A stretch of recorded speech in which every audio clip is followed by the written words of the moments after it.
Споменахте случая Петрохан.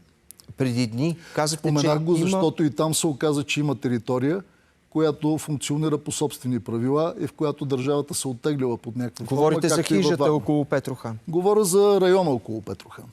Тъй като ние много сме говорили по тази тема, когато се случи тази трагедия, искам да ви попитам. Преди дни вие казахте, че има нови данни.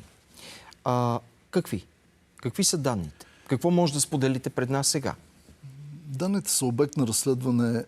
Не мога да споделя много на този етап, но това, което ще кажа и казвам категорично е, че правя всичко необходимо да се запозная с действията, които са извършени до момента.